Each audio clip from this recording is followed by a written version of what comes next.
Hi, it's Debbie Anderson, and I'm here from Inner Liberation Healing, and I'm here to help you on your journey to heal from narcissistic abuse and toxic relationships. And today I'm going to talk with you about signs, 7 signs that it's time to leave your narcissistic partner. So if you could subscribe to my channel if you haven't already, and leave a comment or a thumbs up, I would really appreciate it if this resonates with you. So, 7 signs that it's time to leave your narcissistic partner. So, one of the first signs that something's very wrong in your relationship is that you feel drained and you don't have any power. You feel like you've been in actual hell with a narcissist, and you don't need me to tell you that these people wear you out until you feel like you have nothing left. And most likely, you're just trying to survive, get by in this toxic relationship.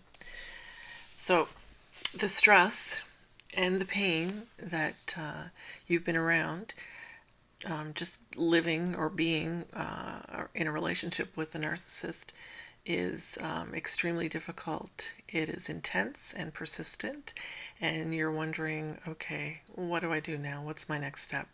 Have you asked yourself, do I need to get away? Do I need to be away from this person entirely? Has it even entered your mind? And often it's not really clear to us. And it's really time for us to look at things differently and figure out the things that aren't serving us and begin to take the power back that we've given to the narcissist. So I remember having people say to me, well, just leave him. Just leave. And it's not as easy as it seems, especially, people looking in at the situation and haven't been in a toxic relationship. They don't understand. It doesn't have anything to do with how smart you are, how educated you are. It has to do with the level of deception that the narcissist has, and that you can't see things clearly. So to make a determination as to whether you need to move on or not, here are the 7 signs that your relationship is perhaps at the ending point. Even if you're feeling uncertain or stuck, have a listen, and maybe this will, kind of open your eyes a little bit and give you some clarification. Also, if take an inventory of what I'm going to tell you with the 7 signs, and add up how many of these are currently in your relationship with your narcissist, and perhaps that's going to start pointing in the direction of saying enough is enough. So, number 1, the first sign is to moving on is that the narcissist is killing your spirit. They're squashing your heart, your desire, with their constant criticism and their disinterest in you and anything you say or do. Anything that's not focused on them, actually, they will not be interested in. And this is not as obvious as some of the others I'm going to tell you about, but the effects of what they're doing is devastating. The bottom line, you feel like a shell of the person that you used to be because you have been so controlled by the narcissist. So number 2 is here's another sign that tells you that it's time to move on. When you've had ongoing isolation, alienation, they've kept you in kind of a prison.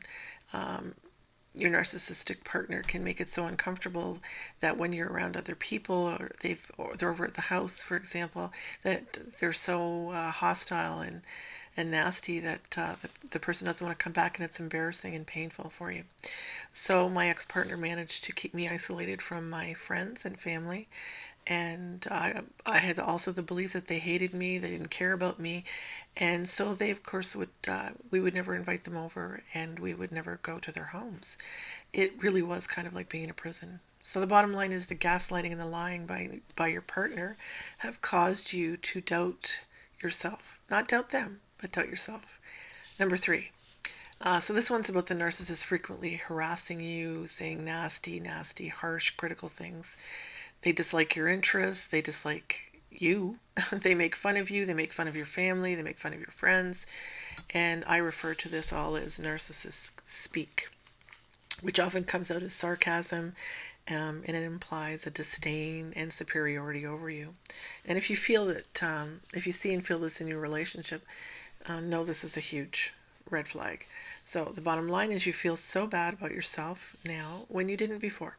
The loss of your self-worth is directly because of the narcissist and how they're abusing you. Number 4, this sign is what we refer to as communication breakdowns and is one of the primary characteristics of narcissism. So good communication, of course, is crucial in any relationship. It's just very, very important. The number one thing that causes breakdowns in a relationship.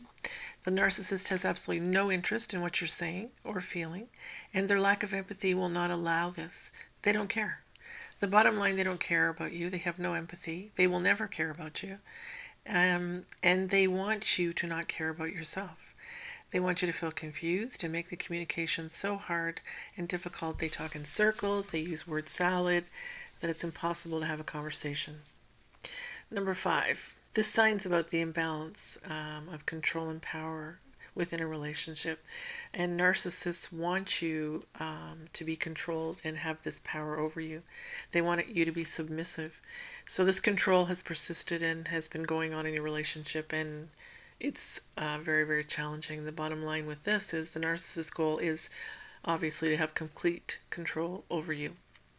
If they could control your thoughts, they would, and in some ways they do.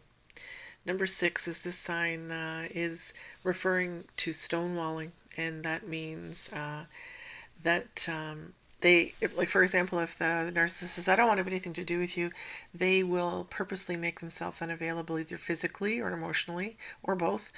The narcissist takes great delight in making you feel inadequate and stupid, and that's how they get their supply, their narcissistic supply. They steal your energy, which allows them to function and live. So the bonus sign I'll give you is, this is a huge one, and it's about the sense of abuse and the different kinds of abuse that you might encounter. Now, obviously, physical abuse is obvious. Sometimes sexual abuse occurs in narcissistic relationships. It's not as obvious. And verbal and emotional abuse are initially not as obvious to you. So they're big, huge red flags. And of course, if any of these, including those, if you have more than one of them, if you add them up, they're a clue that your relationship is in big trouble and that you have some difficult decisions to make regarding whether or not you stay. But it's not as easy as we think it is, as I mentioned. Also, it's important to take care of ourselves, to do the self-care so that we're strong enough and to be able to see what's going on. Also, this video is to help you stimulate your thinking. So that's the video for today, and I'm here. I help people with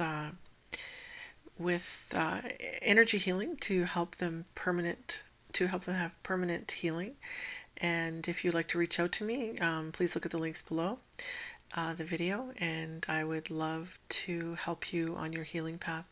Until next time, please take care, and look for the free guide the ebook that will help you. I didn't have any resources, and it's certainly I made this book so available to people to be able to find the answers, at least initially, to help them to get out of a situation, to understand what's going on with their relationship with the narcissist. So you take care. Bye.